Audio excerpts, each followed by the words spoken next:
Congratulations, you have found the Lambcast, the official podcast of the large association of movie blogs, also known as the Lamb. The Lamb is the largest collective of online movie blogs and podcasts with 2,000 members and counting. Every week on the Lambcast, various members of the Lamb community get together to talk about our favorite subject, movies. So bookmark the Lamb and follow us on social media. Be sure to join us each week to hear a lively discussion of films and movie-related talk from our members. Join the flock at largeassmovieblogs.com. Hello, everybody, and welcome to the Lambcast. This is episode 725, and I'm your host, Richard Kirkham from Kirkham A Movie A Day. This week on the Lambcast, we have the Movie of the Month, a stylish thriller from 2016, The Neon Demon. The film won the Movie of the Month poll over 3 other selections, and we've drawn a crowd of lambs anxious, or at least willing, to talk about the movie. First up, joining us, establishing himself as a regular member of the Movie of the Month panel, Matthew Simpson from the Awesome Friday podcast. Welcome in, Matthew. Good morning. Thanks for having me again. Next, I'm not sure he knew what he was getting into when he volunteered for the Movie of the Month before the movie had been selected, but he dutifully followed through regardless of what the choice was, from blogging by Cinemalite, my old friend James Wilson. Hello. Glad to have you with us, James. And finally, we have the champion of this month's film. I read his original review, and I'm not sure he knows exactly why he picked this movie and wants to talk about it. But we're going to make him lead the discussion anyway, because, damn it, this was his choice. From Cinema Recall, The Vern. I have one question to ask you. Are you food or are you sex? I'm not answering that question, because this morning I'm not sure which I am. Well, this I keep wanting to put it in a different century. It feels like it would be a different century, yes. This totally. 2016 film from Nicolas Winding Refn. Well, how to describe it? Let me quote our guest host's own comment on it. I have a idea where to even begin. Yes. So, Vern, I'm going to turn it over to you and let you lead the discussion. And then afterwards, we do have an exit question that we're going to talk about ending first. Vern, take it away. All right. Thank you, everyone, for joining me for this discussion of Nicolas Winding Refn's The Neon Demon, starring Elle Fanning and Carl Guzman, Jenna Malone, Abby Lee, Bella Heathcote, featured appearances from Christina Hendricks and Keanu Reeves. This 2016 movie chronicles the journeys and adventures of a young girl who goes to Los Angeles to become a model, and then she befriends a makeup artist played by Jenna Malone and a few other models, and everyone there is enamored with her, and she's like very shy and, timid and unsure of herself. And then other things happen and some strangeness occurs. I'm trying to keep this part very spoiler-free, but before we do get into our discussion about The Neon Demon, I just wanted to ask everyone's kind of opinion about Nicolas Winding Refn and the first movies they saw of his. I'll start with you, Matthew. I mean, what was the first movie you saw of Nicolas Winding Refn's, and what do you think of his style? I'm pretty sure the first one of his that I ever saw was one of the Pusher films, but the first one I really latched onto was Drive. And I think that he has a very singular style that either 100% works or the opposite of that. You can never say his movies are boring or uninteresting, but I don't know. The dude makes vibes movies, and I don't. I either vibe with them really hard or I don't vibe with them at all. And I'll let you guess which one of those this one is. That is a great thing about the vibe movies. Totally like that. Richard, how about you? Well, I think the vibe idea is a good one because I've only seen 2 of his movies, this one and Drive. And Drive I vibed with quite well. It felt to me very much like a 70s movie. It's a slow burn for the first 2/3, 3/4 of the movie, and then it kind of launches itself. And I don't mind that style at all. I enjoyed it. I think it's deliberately paced. Whether or not that works on this particular film is another question. I'm gonna hold back on it like Matthew and suggest that maybe there's a different vibe going on here. Okay. This was my first time seeing the Neon Demon, by the way, so it was something that I went when I saw it playing and when it came out and I saw what people were saying about it, I thought, yeah, I'm not quite in sync with what's going on here, so I think I'll wait. And your championing it kind of pushed me over the edge. Okay, I finally need to see it, and well, we'll talk about how it all goes. But those are the only two films I've seen from this director. All right. I'll get to my thoughts too. And then I'm blanking on our other just names. James, that.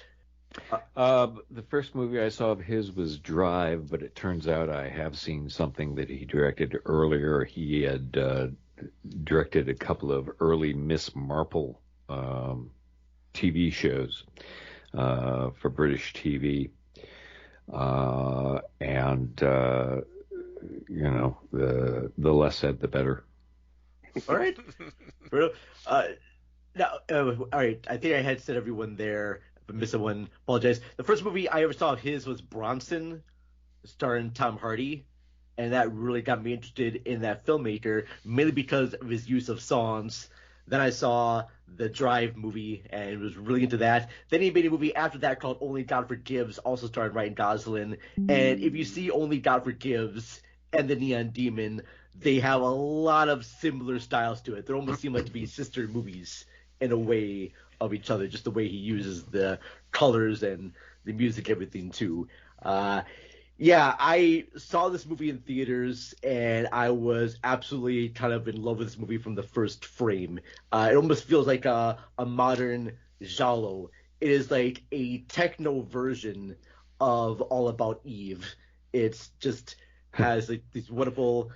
It's boy, what did we do with this one here? I do know that this project started because Nicolas Winding Refn has two teenage daughters who were going through puberty, and he notices that this society is a very sexualized society, and he wanted to make a movie that chronicles the girls growing up in society because he was worried about his teenage daughters going into the stuff here. And this movie has elements of like Argento and Kubrick and Lynch in there as well. I just find it to be it's one of those movies that yes, it's style over substance, but the style is absolutely just gorgeous, and I love that it is. And being the fact that it is about the fashion industry and model, which is very like superficial and always a style over substance category, I thought it just worked perfectly for this movie here.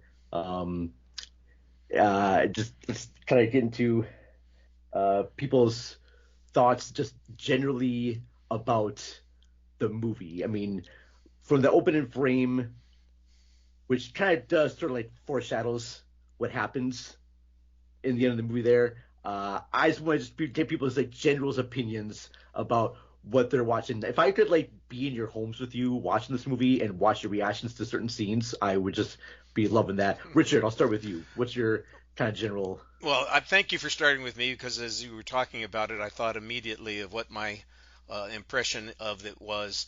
There's like you said, it is a very good-looking movie.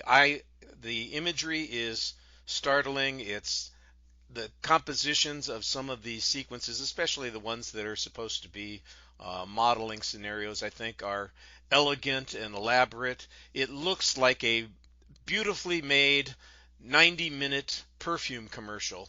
And it really is. It stands out in a lot of ways. I love the dark elements with the neon colors that appear sometimes. I like the interesting contrasting images that get shown at times.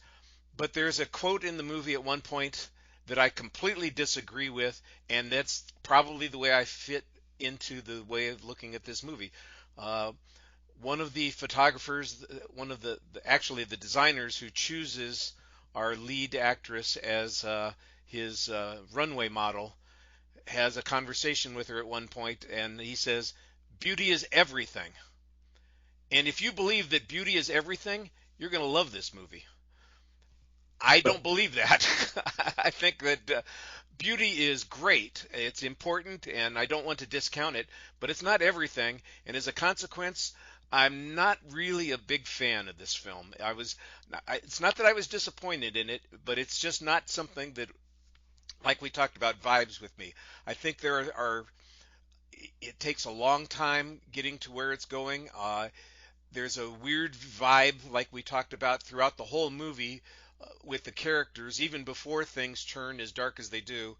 I did get the sense ultimately that it was going to turn into kind of a horror picture, but it seemed like it was late in making the turn that it does, and that irritated me a little bit.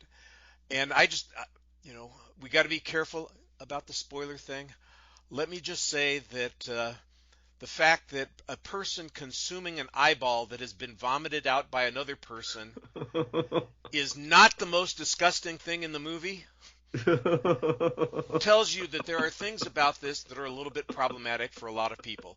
And it was problematic for me. There's a sequence in here that I literally looked away from the screen and felt so uncomfortable about it, and it put me off of the film more than anything else.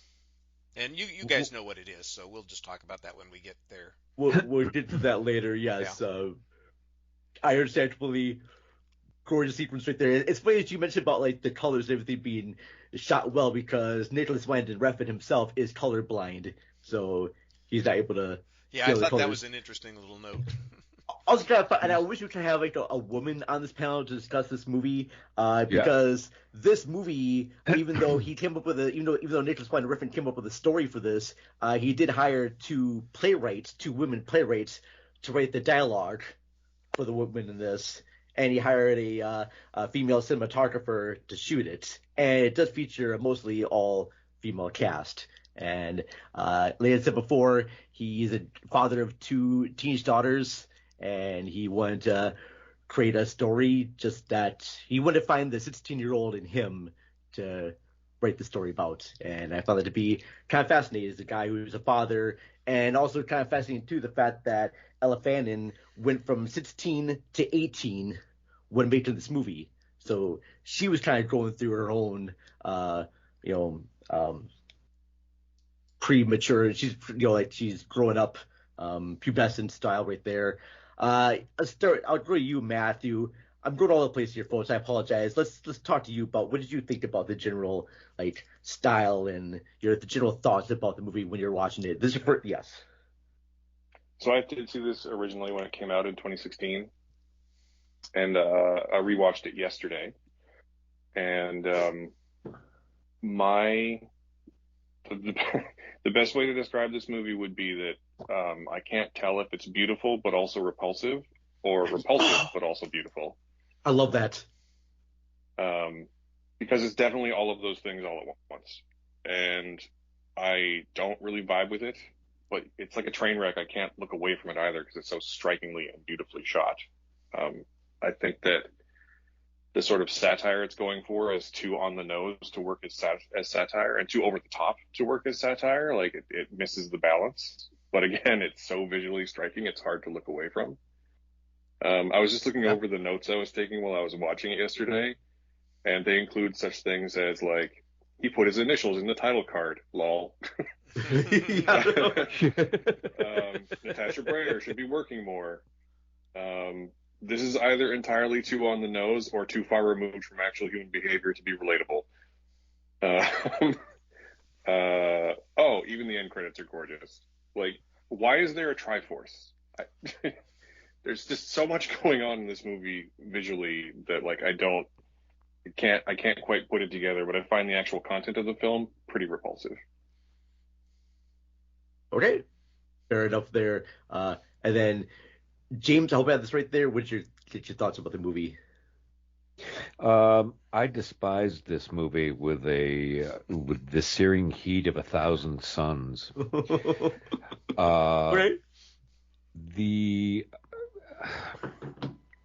Gosh, where to even begin? It is rather lovingly shot. And I remember that in your thank you for sending your review of it when you had first seen it. I read it, and you said the two important things that were going through my head when I was watching it. One was style over substance, which I thought this was very much a product of. And the other thing was, you said that there are shots in this that you would like to hang on your wall. Mm-hmm. And my immediate response to that was, if that's what you have to say about a movie, then it should be a photograph rather than a movie, because things are supposed to happen in movies. The shots aren't there just to be shots. They're supposed to be relatable to each other, and they're supposed to actually have action that goes along with it. The other thing was the deliberate pace was maddening. The movie unfurls at the speed of pretension, where everything is so deliberate that you just become inured to the fact that nobody's really saying anything. Nice demonstration. I think that's substance. I think it's kind of like the point of the movie too, because these are all models and actors. They want to appear like the better versions of themselves. Like, it almost feels like this is not our world. This is a completely different universe, almost like aliens trying to become human in a way. And I find that just to be absolutely fascinating.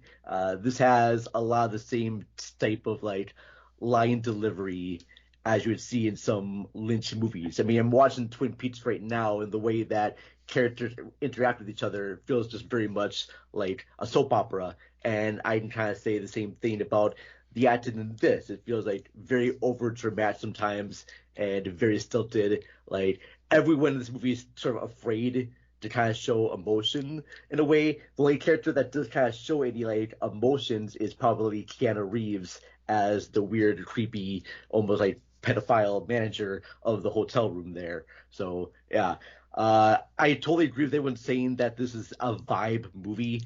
And I don't know, Richard, are you a fan of like Dazed and Confused? Because that's a vibe movie. Yeah, Dazed and Confused I can relate to because I lived through that era. I mean, that's basically, that could have been me at any of those points. I wasn't, using pot and playing football, but everything else that was going on in that movie was something that I could relate to. It's hard to relate to anything in this movie because it is so stylized, and it's about a world that we don't really most of us are only vaguely familiar with, and especially, mostly we kind of see that stuff in TV shows and movies because we're not exposed to the real life thing. I mean, it's either this guy, the photographer and I don't remember the character's name, the one who smears the gold all over Jamie. Jack, or Austin Powers taking pictures.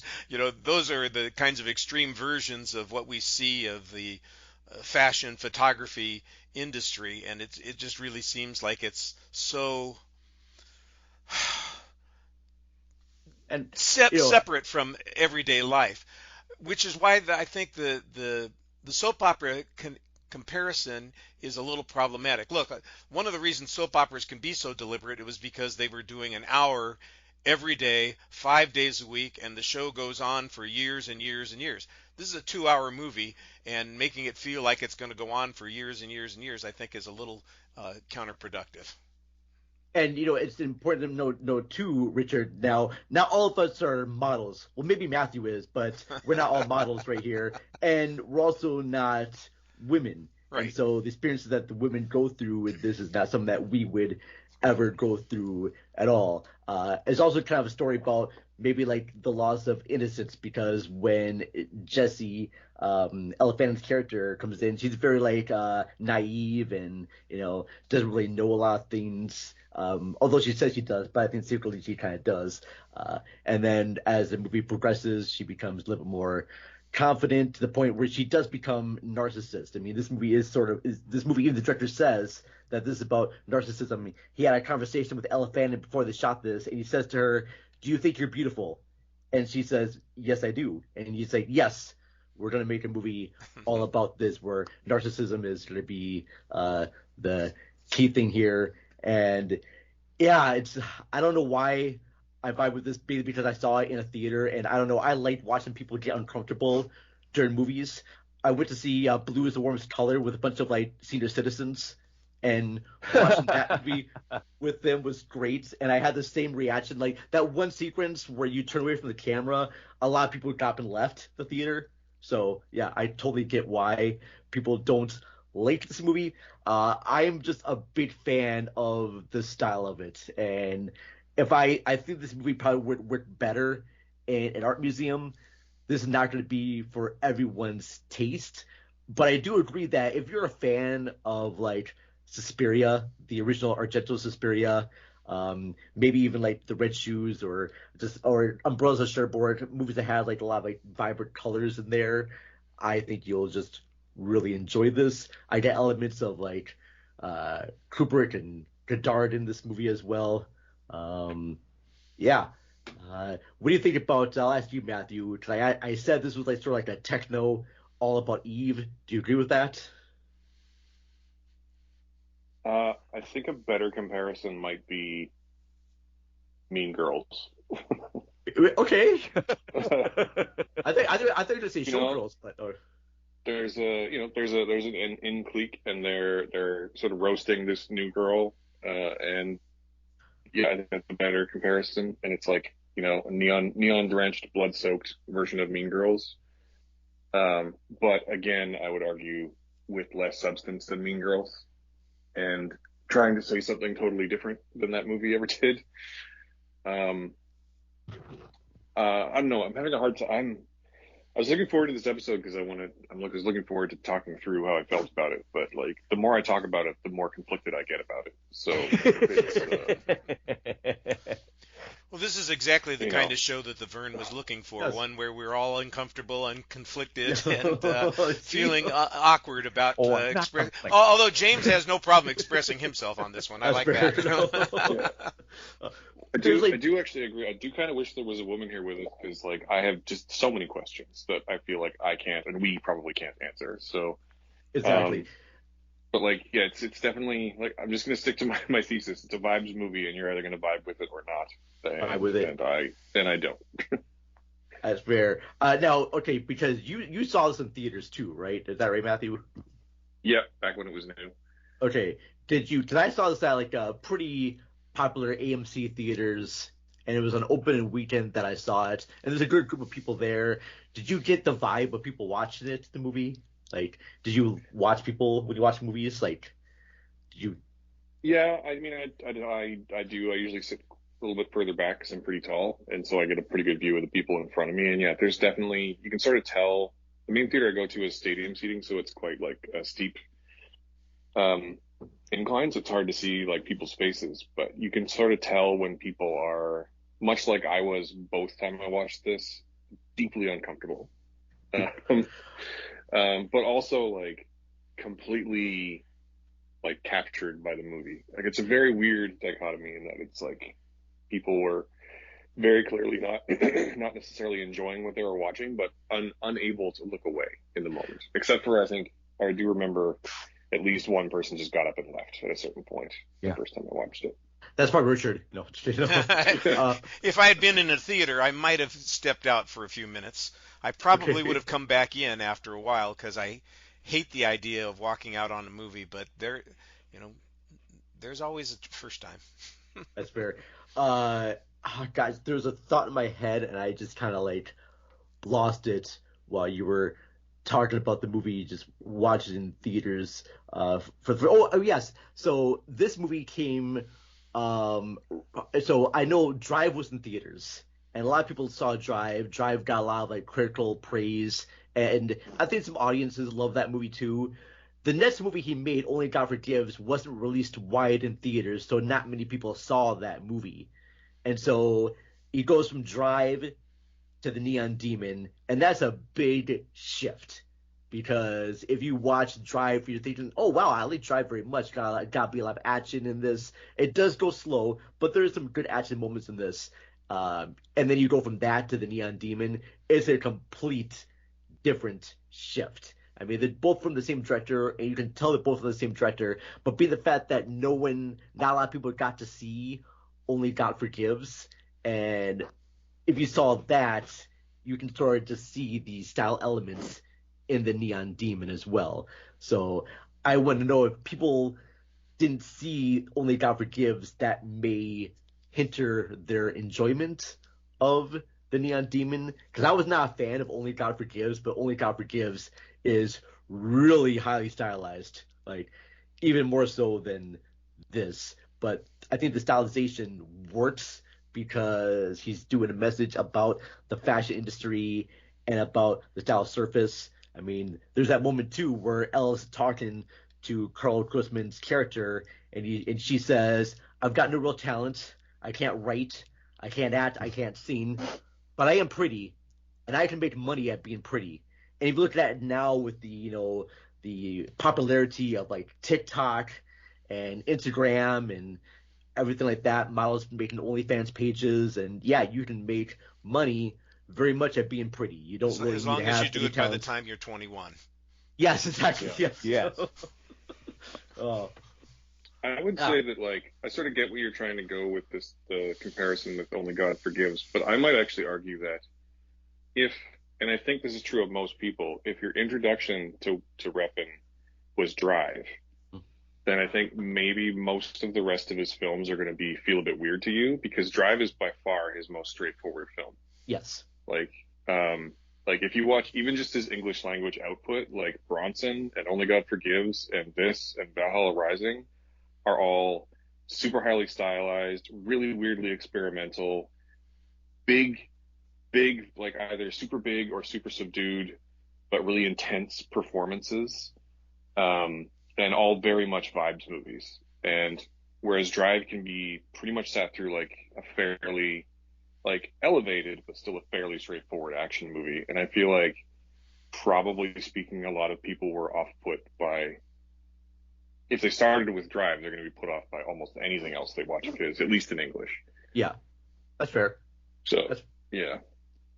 I do want to talk a little bit about. Oh, go ahead. Sorry. I was going to say, I did see Only God Forgives in cinemas, and I do distinctly remember being like, oh, like, I had seen Bronson before I saw Drive, so I was a little more prepared than my friend who hadn't.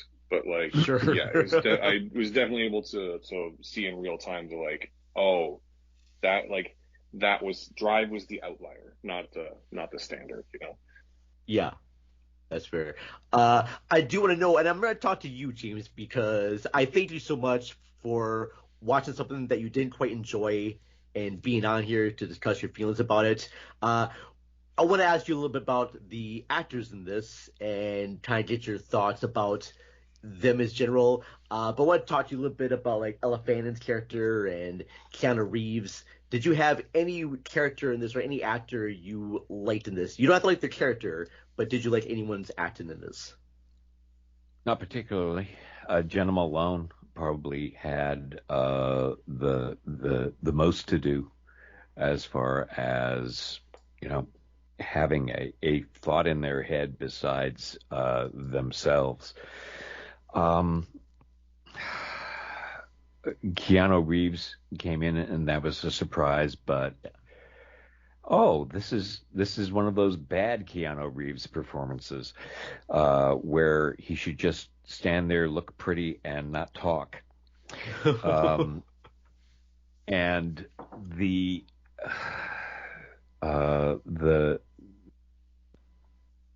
Bella Heathcote and I can't remember the name of the other actress's name. Abby Lee. They were just they were doing their a basic Dracula's succubus performance. In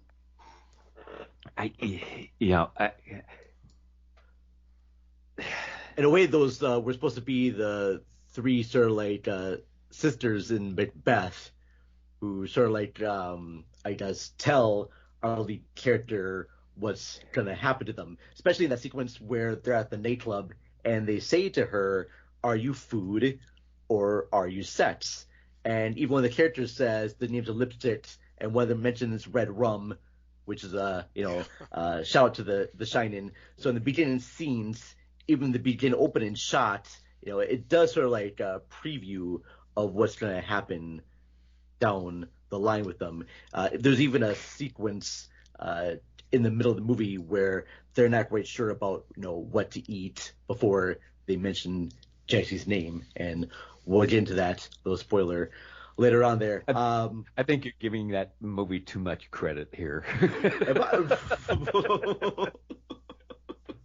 I do that a lot of times, okay? So, yes. I don't know if we have any more to say about our general thoughts of this. I feel like I'm the only one in this movie, this whole group here, that loves this movie. Like, I get what you're saying about it's too highly stylized, it's beautiful shots, but I just can't get into the storyline of it. Completely understand that. I'm still kind of surprised because I submitted Neon Demon multiple times to win Movie of the Month, and I'm very kind of surprised that it won. I really thought the Drop Dead Fred was going to win, but that's another highly stylized movie that I do enjoy very much. Don't know. Okay, so I mentioned. I like Keanu Reeves' character because he's playing something different that he has played before. And I like when he plays the bad guy. He was the bad guy in that movie The Gift with Cate Blanchett. And I love his being a complete jerk. And the fact that he is very creepy and, he does, I can get into this a little bit there. He does go into Jesse's room, puts a knife in her throat, and says, wider. Fun fact, he was really nervous about shooting that scene, and Elle Fanning on the commentary said that was a fun time. Yeah, I don't understand why that whole sequence exists. In fact, I'm not sure why Keanu Reeves is in the movie, except to suggest that, it's not just the fashion model industry that is full of creeps, that they're everywhere, including at the local motel, which I don't think would surprise anybody. And that was sort of like a dream sequence, because doesn't she like kind of wake up from that? Yeah. But then she does, see or hear someone trying to break into her room, and he can't get in, so he goes to the next girl's house. And there was a scene earlier where he's talking to her boyfriend Dean and says, "Gotta check out room 214. I went to this young girl, 13 years old, real Lolita shit. Room 214." Gotta be seen. And he does break into the room, and we don't see anything. We just hear him basically rape and murder this young girl.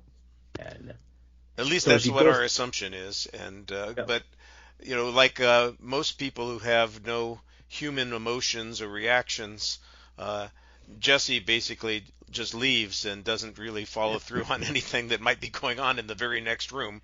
It's just, I got to run away. I got to get away from this, as opposed to earlier she had suggested calling the police, when there was something in her room, and Hank, the motel manager, doesn't want that happening at all. Why she doesn't have that instinct here is not clear to me at all. And like I said, the very existence of these characters in the motel seems just to be an attempt to tie the creepiness of the world into something that is more real that we can relate to. or that most of us can relate to. I mean, I've stayed in some creepy places, and I've encountered people that are just a little bit weird. But I've never, stood in front of a bunch of people naked and had gold paint rubbed all over me. So, that part would be a little bit harder for me to relate to. But that there's something creepy going on next door in the motel room, or that the the people who are running the motel are a little sketchy, that is completely normal. By the way, I lived in that area and I drove past that motel 100 times in my life. It's on Colorado Boulevard in Pasadena. But here's the thing too, when she does have, so in the movie there is a leopard that shows up in a room. Well, it's a mountain lion in her room. It's a leopard that's stuffed in the later sequence in the house that she goes into. Mountain lion, but that was before she made her metamorphosis into the neon demon, the model's kind of like monster, the narcissist version of Jessie. So when she does see that woman being attached, she just like, you know what, I just need to get out of this. I'm thinking only about myself. Right. Because I can see that. She's just thinking about just herself, and she just wants to protect her own image and her likeness and all that. Well, her monologue on the diving board is the perfect epitome of that narcissistic character arc that she goes through. At the beginning, she's clearly a character that changes in the course of the film. I'm not sure anybody else changes. They're all the same at the end of the film that they were at the beginning of the film. She's the one who changes. She goes from somebody who has some moral qualms about telling the truth to somebody who is willing to, like you say, ignore a crime that's going on next door and just pay attention to herself and be so self-centered that she, basically acknowledges how her beauty is unique, and that's the most important characteristic, and nobody else can have it. And it's just the only character that you thought you have some sympathy for is Jenna Malone's character, and even to a certain point, Carl Grossman's character, who I've only seen in Gaspar Noé's Love before this, and even the commentary track. He was saying, Nicolas Winding Refn was saying that, and this is Carl Grossman, and he's appearing in clothes for the first time ever, because his last movie was Gaspar Noé's Love. But even his character, who you may think that, hey, he's, sweet guy, he's not trying to, like, sleep with, Elle Fanning character, this is still an older man trying to hook up with a 16-year-old. And even if he doesn't know that she's 16-year-old, when she says, how old are you? And she says 16. He should just be like, okay, I gotta walk away right now. Because even though everyone, even like Christina Hendricks' character says, just say you're 19, and people will believe what you tell them to believe is one thing. But when she actually says for sure, I'm 16, he should have just gotten out of there, and he still wants to kind of like stay in it. Even if his intentions seem to be, moral, he doesn't want to like try to like have sex with her. It feels like in a way like how Elvis Presley and Priscilla was sort of like grooming Elle. And one day when she becomes 18, I can move in there, but I'll be her first boyfriend and whatnot. I just found that to be kind of fascinating. So I don't know, thoughts on that? Well, I think that character is ultimately sympathetic. He starts off, it's kind of creepy because of the photography session that they're doing at the start of the film, and then he does seem to be a little bit of a stalker type, but ultimately, he seems to respect her wishes not to get physical. He acknowledges that it would be inappropriate. He kind of treats it as a date. They're, when they go out and they have a nice time and it's interesting and they had fun and it doesn't really involve sex or any overt romantic elements to it. Mm-hmm. I think you do begin to empathize with him, and then that's of course when it's important that we do that, because later on when he gets basically dismissed by her in that restaurant, it's the indication, that's the signpost that we've made a transition in her character. Yeah, because she now doesn't care about anyone else but herself. She becomes beauties and everything. And there's that sequence where I guess, I don't know what you call the guy with the mustache. I forgot the actor's name. He's a fashion designer. Fashion designer, thank yeah. you. When he's talking to Dean, and he says, look at Gigi here, Bella Heathcote, and what do you think about her? And he's like, well, she's fine. And he's like, yeah, that's it. Because Bella Heathcote's character had a whole bunch of plastic surgery done. She had her ears pinned back, and she had lipo, and she had a breast reduction and then another breast enhancement. So she had all this stuff done to her body. And then you got Jessie, who has not done anything to her body. She's just naturally beautiful. And you mentioned about that sequence when she's on the diving board and she says to Jenna Malone's character, women will carve and cut and do everything. They will starve themselves just to look like how I do. And the whole thing about beauty just it's not the best thing. It's the only thing.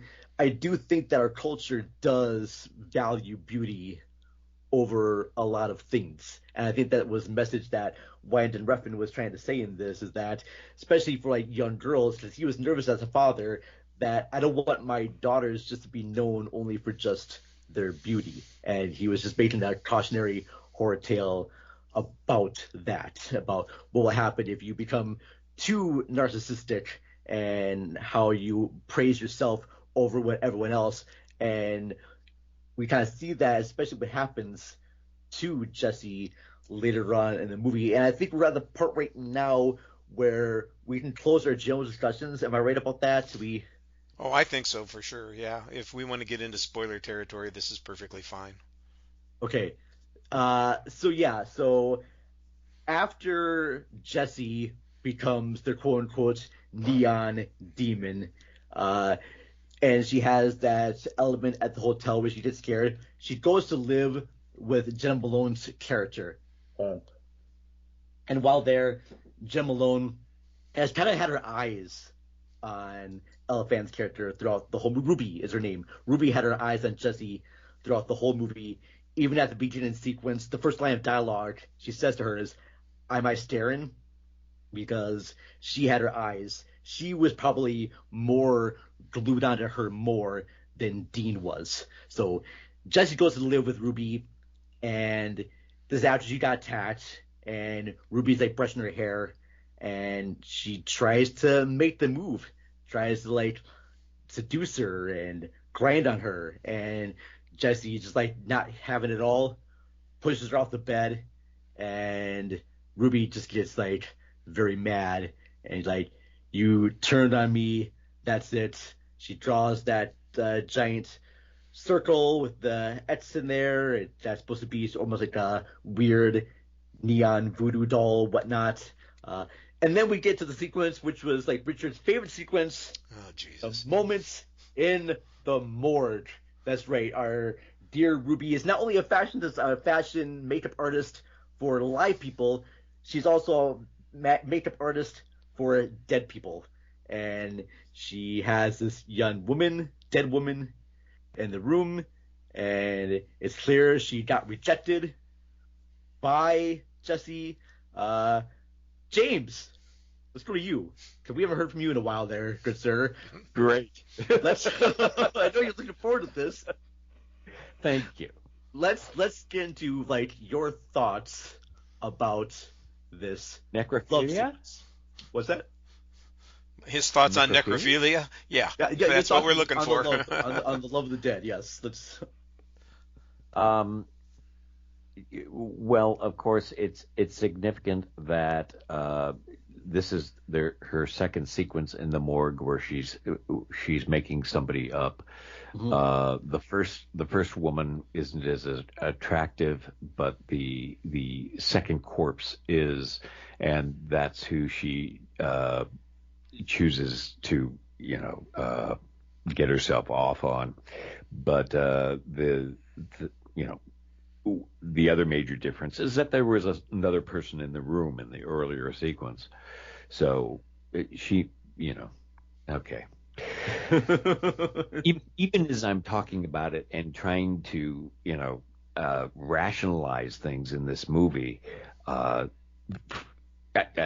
realize how stupid I sound trying to rationalize this stuff.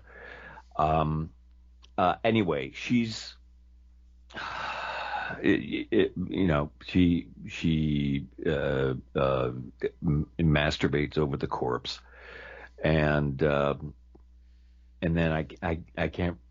I'm blanking on what happens. We should mention too that it goes back and forth. She wakes up. She goes back and forth between Jessie on the bed or on the couch, touching herself, and then you go to Ruby in the morgue, and it's clear that you're not quite sure whose fantasy it is. I think Ruby is fantasizing about Jessie while she is with the corpse. That's why she covers her face halfway through.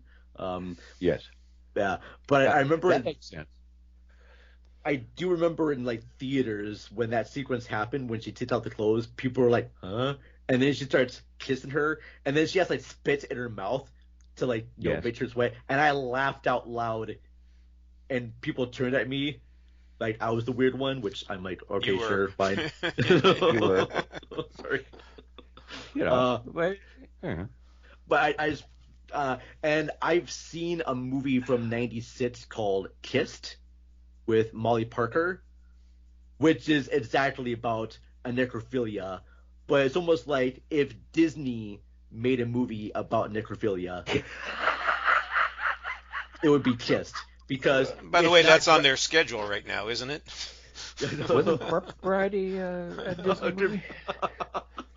Right up there. But you looked at a movie like Necromantic, because that is very much a very disturbing film about necrophilia, and then you got Kissed, where it's like, oh, because that one, Kissed was also written and directed by a woman, and yeah, it's very bizarre and strange, but it's got really great performances, and it kind of has you wrestle with the character because you like her, but you don't like what she does, and that'd be the next future movie of the month, so we'll look out for that. So, yeah, Kissed, that's right. June for our women-directed movie of the month series. Oh, nice. Damn, there you go. Yes.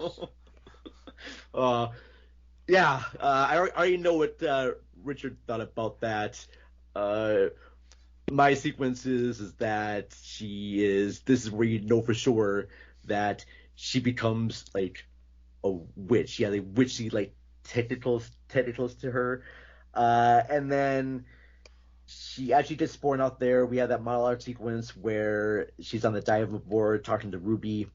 And then afterwards, Jessie goes back into the house and she sees Abby Lee, or I get those two confused sometimes, those two actors. I can't tell one from the other, but she sees one of the models, and then she says, "Are we having a party here?" Then another, I think it was Abby Lee that punches her. Yes. And they go run off. They chase after her with knives. They chase her all the way to the pool area, and they're all standing there. And then Ruby shows up and very calmly just pushes her into the pool. She cracks her head open. So Jessie's dead. All right, she's dead. And they stab her with their steely knives, but they still can't kill the beast.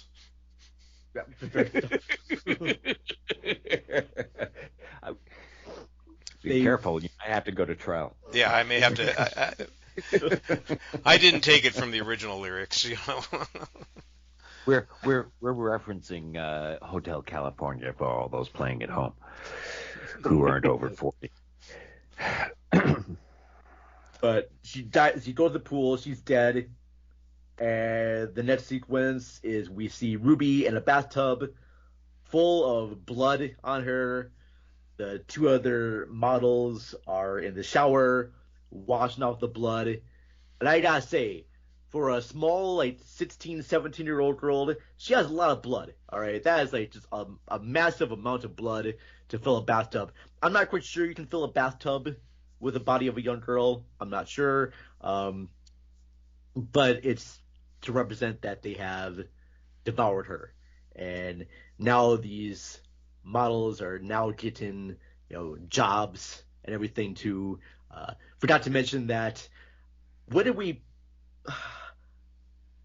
Does anyone want to talk about the bathtub sequence before I move on? Not particularly.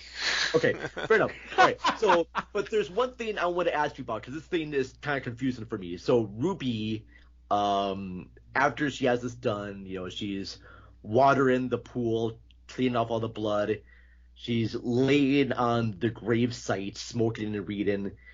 And then there's a sequence where she's in this kind of like this bare room with an open window, and the moon is rising just when she lies down, spreads her legs, and water comes out.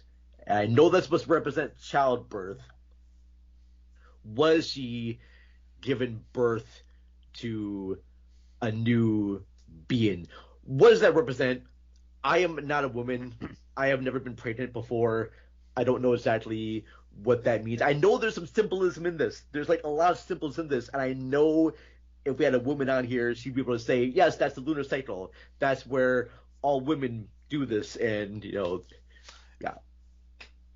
Help me out here, Matthew.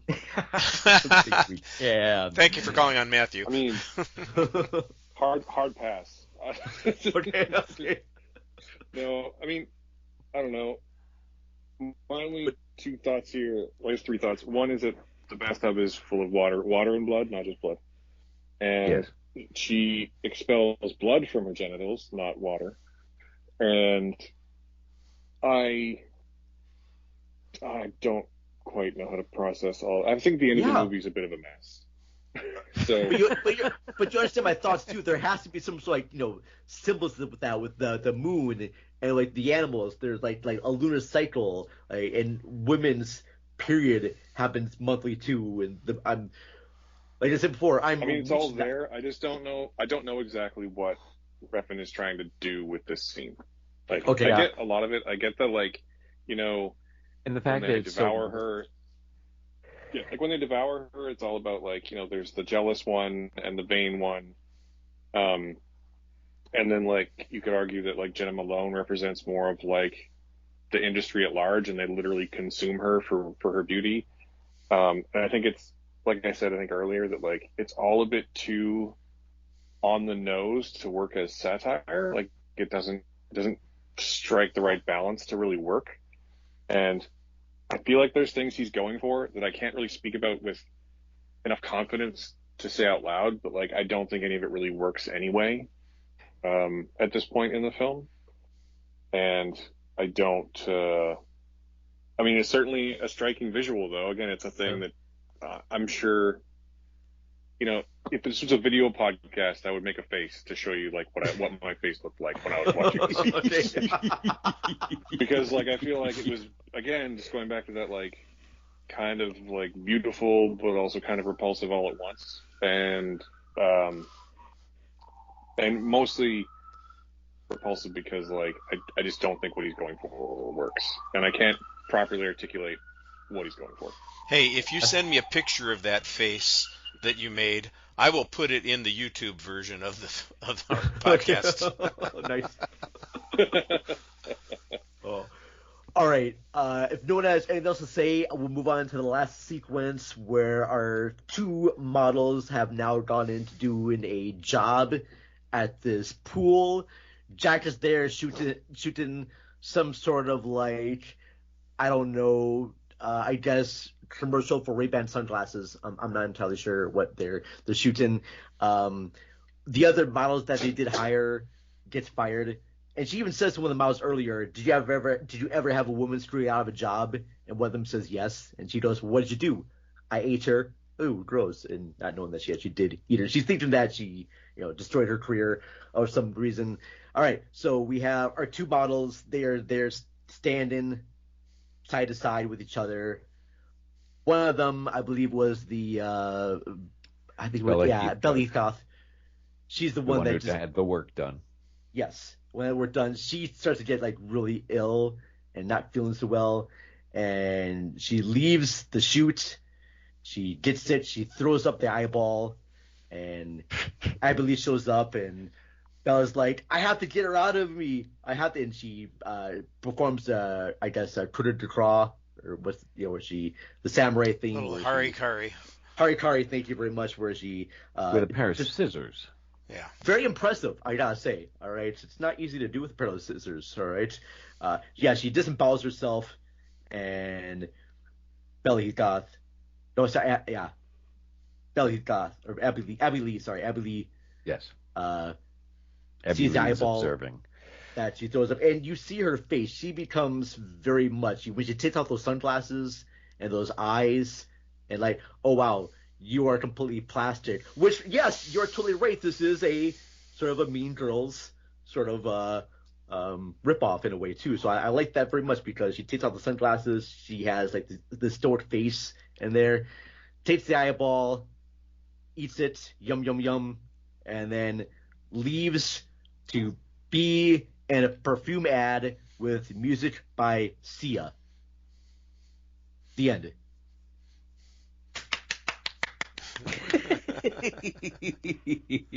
When I saw the end of that, I was like, oh, okay, yeah, everyone is going to hate this movie, but for some reason, I love it. And I was wrestling in my mind about it, too, when watching it, because there's a lot of things I don't think made sense for it. And then I realized this is a movie that I just gotta have it let it be. I think it's gorgeously looking.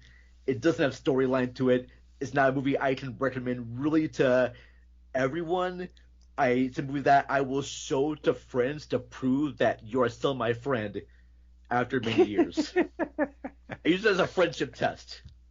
Nice. If they don't cut you off after watching this, then they must really like you because of what you've imposed and asked them to do. and Yes. And depending on their reaction, you say, you can leave now. I was going to give people a challenge here, right? If you can make it to the end of this movie, I will help you out doing this, all right? I helped you move. Now you got to sit down and watch The Neon Demon. Well, at this point, I feel I could be perfectly justified in asking you to pick me up at LAX. Okay. I probably should do that. Let's give. Go ahead. I'm sorry. No, go ahead. Yeah, I was just reacting to picking somebody up at LAX. The seventh circle of hell. Yes. All right, let's just get our grades and just general thoughts about the movie. Just about this, I'm gonna ask you, Matthew, name one thing you liked about the movie and one thing you didn't like about the movie. Fair? One thing I liked about it, the stylish and striking cinematography, and one thing I didn't like about the movie, the content of the movie. Okay.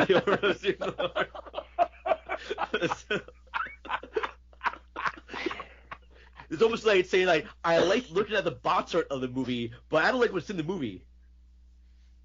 I mean, basically, like, yeah. I don't think you're wrong.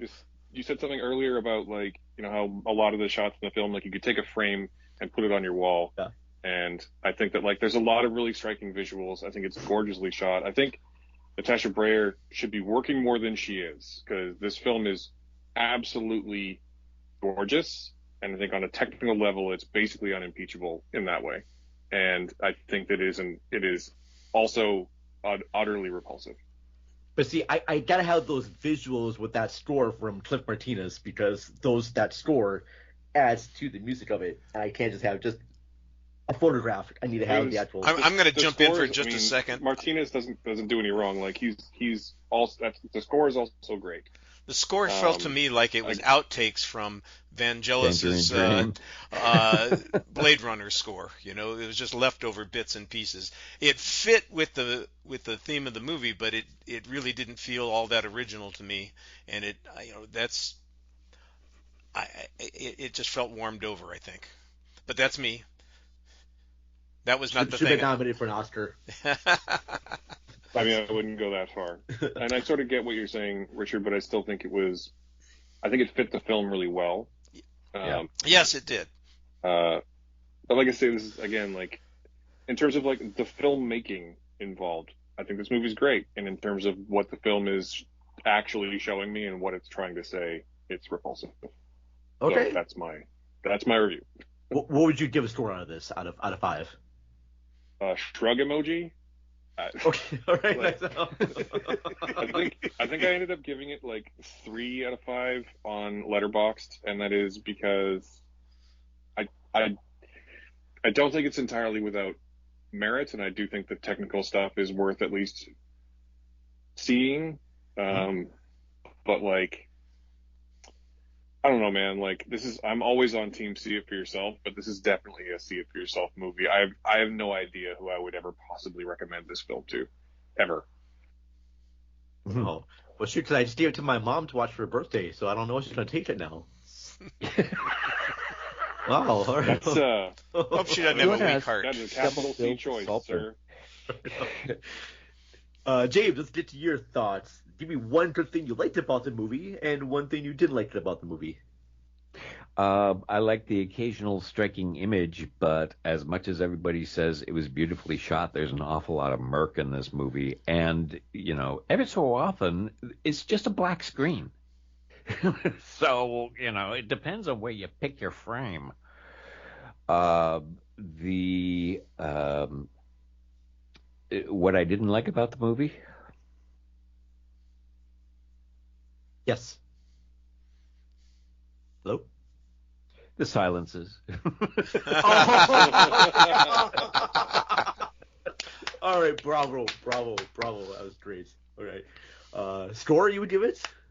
1, because people evidently got paid. Oh, and they were paid too little. I agree. They should have been paid more for that, James. Appreciate those thoughts. Richard, give me one thing you liked about this and one thing you didn't like about this. Well, I liked some of the composition issues. When the fashion designer is interviewing the women, and they're all there in their underwear, and it's a stark white background.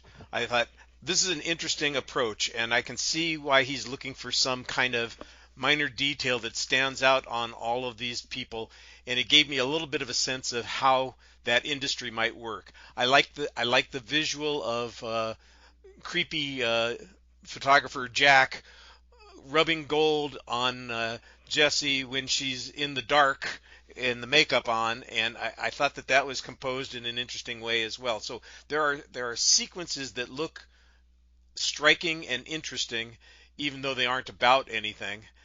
So that's what I liked. What I didn't like was how repulsive the one sequence was that we've already talked about, and how it took me out of any interest that's going on there. So and one of the reasons I kind of have gotten rid of the Lamb scores over the years is because I really don't. I want people to listen to the discussion and not just go to a number. I would not be recommending this film to anybody that I know, except you, Vern. Yes, okay, fair enough. Because I know you like Showgirls, and you got us through Species. So yes, and Howard the Duck, and I'm going, okay, there are films out there that are deliberately annoying. Who would like that? And I'm going, the Vern. Yeah. And I appreciate art, Richard. All right, I'm a fan of art. It's okay. And I want to make sure other people understand my love of these art films right there. All right, that's fair. As I said before, I do absolutely enjoy this film. One of my favorite sequences is the moment where they're at the party and that strobe light dance sequence happens. I like that very much. When she does turn to the neon demon, she's getting double of herself. I like that as well. I laughed out loud at the whole necrophilia scene because I thought it was absolutely ridiculous. And the fact that this is in a mainstream movie. Like, this was playing everywhere. It was made by Amazon Studios, and they released this movie wide, and studios were like, yes, necrophilia scene, people will love this. Let's put that in the movie. And yes, the fact that it was playing at wide theaters with like general audiences just made me just laugh and love, because people were going to say, oh, I love Drive. Oh, Keanu Reeves in this movie. Oh, this is going to be great. It's about models, and it's going to be a horror film. And that sequence comes on. It's like, they're like, what the fuck? Oh, yeah. So, and it succeeded in keeping people out of the theaters seeing it. Yes. The weirdness of it, the musical score, the the acting, the composition, the campiness of it, because this is a camp movie. It's a horror movie. It's a melodrama. It deals with existentialism. It just has all these elements into it. And yes, it is a movie you just kind of like vibe with. And I definitely vibe with this movie. I think it's a lot of fun. It's great. Yeah, that's all I really have to say about the Neon Demon. I know I've had other people that I've talked to on my Facebook group wall, and I was actually very kind of surprised they actually had some good things to say about the Neon Demon. So yeah. Well, I'm sorry we couldn't get them on the show to join you. So I'll leave a quote for Andrew here. I won't say the name right there. He says, "Love this movie. As for explaining it, remember the Refn rule. His movies aren't that complex from a story point of view. A lot of times he even touches on themes touched on earlier filmmakers. It's not what he's saying that's the draw. It's how he says it. That's the real treat." A lot of women are saying that this is one of my favorites of the year that I was friends here. I have a friend of mine. She says, "So cool. I know a lot of people hated this movie. I most certainly did not." And yeah, there's I'll find the link later on, but there's a woman critic that also gave it good reviews. But she also says she doesn't like a lot of it too. She likes some things of it and hates a lot of things. For me, movies are like albums, and I can like certain tracks of albums, but maybe not the whole thing. And from listening to everyone's discussion of this, it seems like they like certain things about this movie, but they do not like the overall movie of this. Am I fair in saying that? No. So yeah, you talked about the cinematography being striking, but you there are some.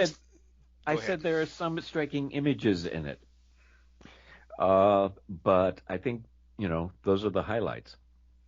I found a lot of it murky, really murky, and to the point where but he had to do a lot of fudging in order to get an R rating. But when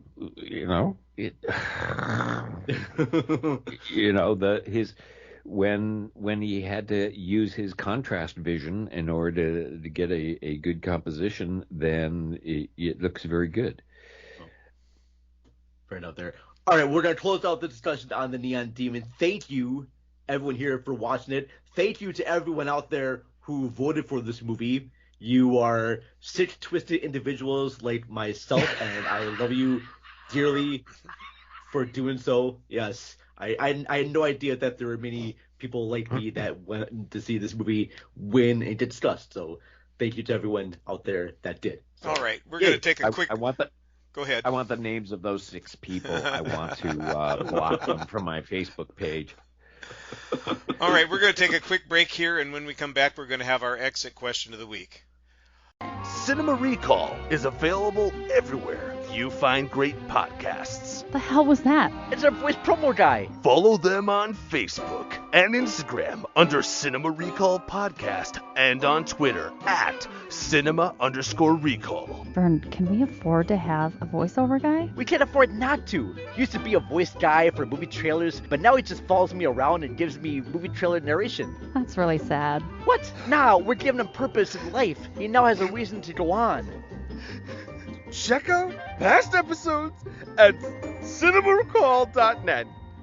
Promise it's fun! Well, it's time for the exit question of the week. We're back here to discuss it with you. This is a film, The Neon Demon, that was about the fashion industry to some degree. It's certainly about models and jealousy and those kinds of things. The question that came to my mind was, what films about models or the fashion industry could you recommend to our listeners? What kinds of other films with similar subjects, obviously not the necrophilia, could you recommend to our listeners? So let's start with James. James, do you have some films featuring models or the fashion industry that you think people might be willing to listen to or watch? Sure. Let's talk about Funny Face, directed by Stanley Donen, because it doesn't have a sequence where Fred Astaire dances on Audrey Hepburn's corpse. That's a good choice, by the way. Yes, I'm glad that we don't have Audrey Hepburn lying on the table and Fred Astaire tap dancing on her nose. That would just not be cool. Don't even go there. And what is that, 1953, 54, something like that? Something like that. Well, Hepburn, yeah. I'm trying to remember. It might have been later. Mid-50s. Okay. It was after a big splash. Excellent. All right. Matthew, how about you? Have you got any films that you can recommend that have models or the fashion industry at their core? Yeah, two. One, you could just watch Zoolander because it's a perfect movie about models. But also, there's a 1998, it's actually technically a TV movie produced by HBO called Gia, which is a biopic of Gia Karanji, starring Angelina Jolie. It was one of our earliest looks at Angelina Jolie as like a serious dramatic actress, one that got her a lot of press. And it's actually just it's a really well acted, really well shot and told story. And it's a little bit heartbreaking, fair warning, but it's a great movie, and I definitely recommend it to most people. Nice. Vern, I'm sure that you've been thinking long and hard about this and have come up with something that will be exciting, interesting, and unusual. I was not thinking about. I had one movie down, which is going to be In Fabric, which is about a dress that kills people. But instead, yes. I now have to look for this movie. it's from Peter Strickland. In Fabric, 2018. But the movie I'm going to talk about is Blood and Black Lace, directed by Mario Bava, and it is about a serial killer who's targeting models at a fashion show. All right. So yeah, that's my choice. I like Bava. Yeah. So it's a 64 Jello film, and yeah, that's really is about this killer, and he's stalking these women at a fashion show. So yes, and as kind of a connection with the Neon Demon, especially with the use of colors. The use of colors in Bava films are great, and in this one it's really good too. And it's got a great story as well. So I recommend both of them. I recommend more Blood and Black Lace. In Fabric, it's about the killer dress for like half of the movie, and then the other half it switches to something else, and I didn't like how it switches. But watch it, decide for yourself. All right, and I've got two for you. One is a straightforward kind of horror thriller that deals with issues that are kind of related to some of the visions that we have in this movie, and that's The Eyes of Laura Mars, where Faye Dunaway, as a fashion photographer, starts seeing visions of murders of models that she has been working with. And there's kind of a supernatural element to what's going on, but it's also kind of commentary about the way she visualizes the fashion industry. Most of the images that she photographs are things that probably would have fit in with this movie. There's a lot of death and dismemberment and horrible things going on. And like I said, it's kind of a horror movie, and it's a fictional one, one that is based on reality. It's very horrifying.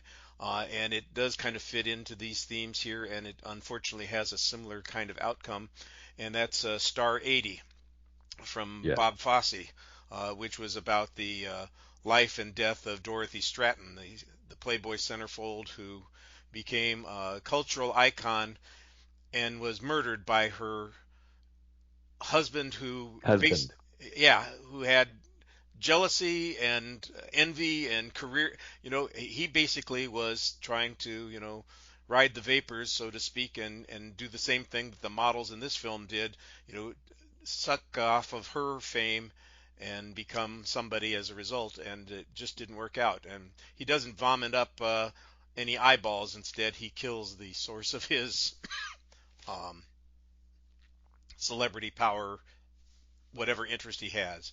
And the fact that it's based on a true story is tragic, but it is, of course, like I said, kind of a commentary on beauty and the world of envy. I watched that one, and I think it's great that The Eyes of Laura Mars was directed by the guy who made The Empire Strikes Back, and written by the guy who made Halloween. There you go. That's right. I don't know those guys' names. I hope they do better stuff too. But John Carpenter. Yeah. John Carpenter and Irvin Kershner. Yes. Yeah. A couple of people that we're not familiar with at all. Yeah, a couple of no names right there. Yeah, I know. And that young guy who plays the cop, he's kind of pretty good too. Yeah, he would get better. Yeah. Speaking of which, Richard. Yes. At some point. All right, we're going to close it off here, and I want to give everybody a chance to tell us what they are doing, what they want us to see and look at. Share with us something that you would like our audience to know about. And James, we're going to start with you. I know you don't really promote yourself very much, but you've got to have something that we could look at that'll draw us for a few minutes at least.